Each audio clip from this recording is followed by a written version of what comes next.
সত্য যখন ভীষণ কঠিন আর যন্ত্রণাদায়ক হয়ে দাঁড়ায়, তখন আমরা অবলীলায় একমুঠো মিথ্যেকে আঁকড়ে ধরে বাঁচতে চাই। আমরা জানি আমরা একটা মরীচিকার পেছনে ছুটছি। আমরা জানি এই আশ্রয়টা আগাগোড়া মিথ্যে, তবু সেই তেতো সত্যটাকে মেনে নেওয়ার ক্ষমতা আমাদের থাকে না। আচ্ছা, একবার ভেবে দেখুন তো, মিথ্যেকে আঁকড়ে ধরে কি সত্যিই কষ্ট কমে?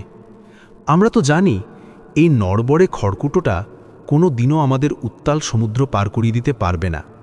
তবে কেন এই ব্যর্থ চেষ্টা? কেন জেনে শুনে ডুবন্ত নৌকায় পা দেওয়া? আজকের এই ভিডিওটা দেখে আপনাদের অনেকেরই হয়তো মন খারাপ হয়ে যাবে, মুড অফ হয়ে যাবে, আমি জানি।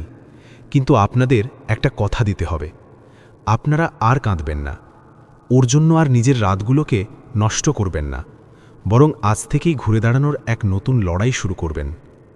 একটা কথা মনে রাখবেন, জীবনে আমরা যা চাই তার সবটাই যদি পেয়ে যেতাম, তবেই পৃথিবীটা স্বর্গ হয়ে যেত। আর যেখানে সব পাওয়া যায় সেখানে আনন্দ শব্দটার কোনো অস্তিত্ব থাকে না। কারণ অন্ধকারে না থাকলে আলোর গুরুত্ব নেই, তেমনি দুঃখ না থাকলে সুখের কোনো স্বাদ নেই। ইতিহাস সাক্ষী, যারা জীবনের সবচাইতে বেশি কষ্ট পেয়েছেন, সবচাইতে বেশি অবহেলা সয়েছেন, তারাই শেষ পর্যন্ত এমন কিছু করে দেখিয়েছেন যা ইতিহাস হয়ে রয়েছে। তাই দয়া করে মন খারাপ করবেন না, নিজের ক্ষতগুলোকে শক্তিতে রূপান্তর করুন। আজকের ভিডিওতে আমরা একটা খুব কঠিন বাস্তব নিয়ে আলোচনা করব। আমরা প্রায়ই বলি, সে আমাকে ভালোই বাসেনি, আমি তাকে চিনতে পারিনি। কিন্তু আসলে চিনব কি করে? বোঝার উপায়টা কি ছিল? আজ আমি জাস্ট 4টে লক্ষণের কথা বলবো। যদি এর মধ্যে দুটোও মিলে যায়, তবে আপনি মোটামুটি নিশ্চিত থাকতে পারেন যে সে আপনার এই সম্পর্কটা নিয়ে আদতে সিরিয়াস ছিল না। তার ভালোবাসা হয়তো ছিল, কিন্তু সেটা আপনার সমকক্ষ ছিল না। 1 নম্বর লক্ষণ, আপনাদের সম্পর্কের শুরুটা কেমন ছিল? আপনারা কি একে অপরকে চেনার বা বোঝার ন্যূনতম সময়টুকু দিয়েছিলেন, নাকি মাত্র 2-3 মাসের পরিচয়েই আবেগের বশে প্রেমের প্রস্তাব দিয়ে ফেলেছিলেন আর অপরপক্ষ চট করে হ্যাঁ বলে দিয়েছিল? দেখুন, 2-3 মাসে প্রেম হওয়াটা কোনো অপরাধ নয়, কিন্তু সমস্যাটা অন্য জায়গায়।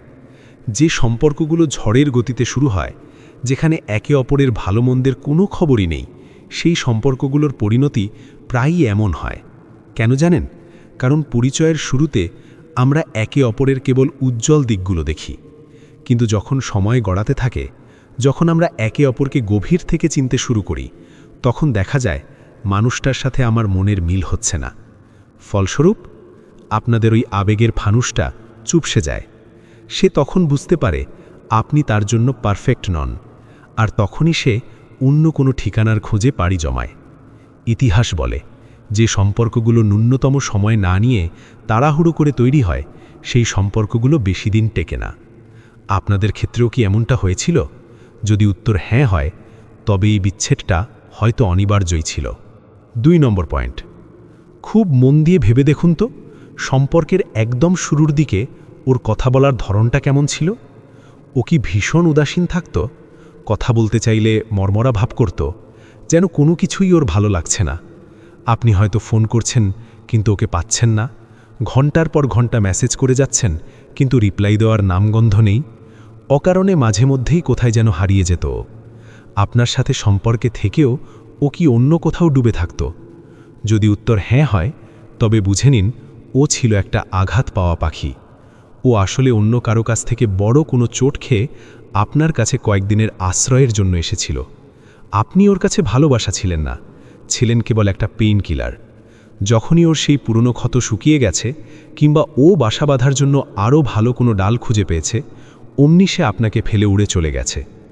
আর যদি বিষয়টা উল্টো হয়, অর্থাৎ শুরুর দিকে ও আপনার জন্য আক্ষরিক অর্থেই পাগল ছিল, উঠতে বসতে খেতে শুতে ওর জগৎ জুড়ে কেবল আপনি আর আপনিই ছিলেন, আপনাকে ছাড়া ও এক মুহূর্ত থাকতে পারত না, কথা না বললে ওর মাথা খারাপ হয়ে যেত, যদি এমনটা হয়ে থাকে, তবে you are a lucky person.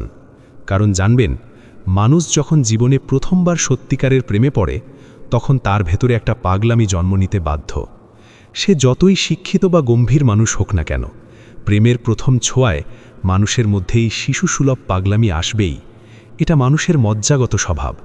তাই ও যদি আপনার জন্য পাগল থাকত, তবে জেনে রাখুন ওর ভালোবাসাটা অন্তত তখন খাঁটি ছিল। নাম্বার 3, তার পরিচিত বর্গের, বিশেষ করে তার বেস্ট ফ্রেন্ড, তাকে কি তোমার কথা জানিয়েছিল? তোমার সঙ্গে পরিচয় করিয়ে দিক চাই না দিক, তাকে তোমার কথা জানিয়েছিল? তোমাকে কে কে চিনত ওর পরিচিত বর্গের?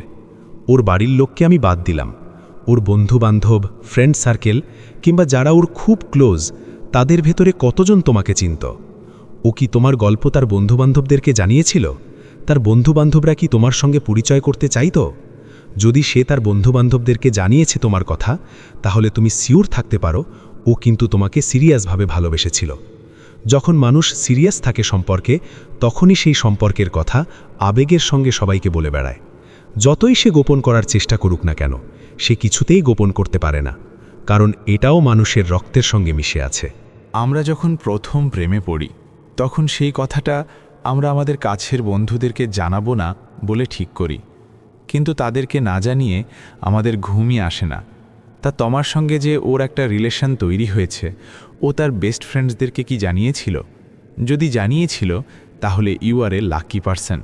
তাহলে সে তোমাকে সত্যি সত্যিই ভালোবাসে। আজকে সম্পর্কটা যে পর্যায়ে আছে বা যে পর্যায়ের ভেতর দিয়ে চলছে, সেটা আজ না হোক কাল ঠিক হয়ে যাবে।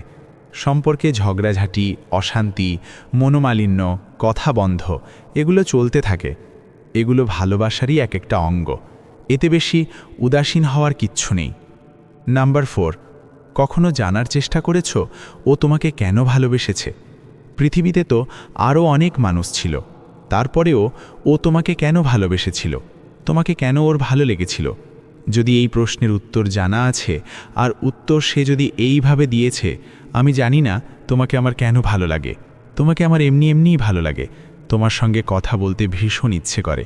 তোমার সঙ্গে কথা না বললে মন খারাপ হয়ে যায়। তোমাকে না দেখে থাকতেই পারি না। যেদিন তুমি ফোন করো না বা মেসেজ করো না, সেদিন আমার প্রচণ্ড কষ্ট হয়, খুব অস্থির অস্থির লাগে। যদি ও এই ধরনের উত্তর দিয়েছে, এগুলোই নয়, এই ধরনের যদি উত্তর দিয়েছে তোমাকে ভালোবাসার কারণ হিসেবে, তাহলে you are a lucky person. তাহলে সে সত্যি সত্যি ভালোবাসার পথ বেয়েই তোমার কাছে এসেছিল। আর ও যদি তোমার বিশেষ কোনো গুণে আকৃষ্ট হয়েছিল, ধরো তুমি খুব ভালো গান গাও, কিংবা তুমি খুব সুন্দর দেখতে, কিংবা তুমি খুব সুন্দর ছবি আঁকতে পারো, তোমার বিশেষ কোনো গুণে আকৃষ্ট হয়ে ও যদি তোমার কাছে এসেছিল, তাহলে ওই গুণটা যতদিন পর্যন্ত তাকে নেশাগ্রস্ত করে রাখতে পারবে, সে ততদিন পর্যন্তই থাকবে।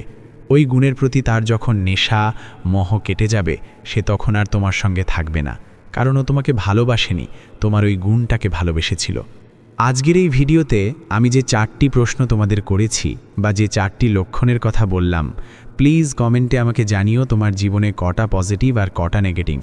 যদি দেখো এই 4টের মধ্যে 3টেই তোমার ফেভারে আছে, অর্থাৎ সেও শুরুর দিকে তোমার জন্য পাগল ছিল, তবে তুমি আজ শান্তিতে থাকতে পারো।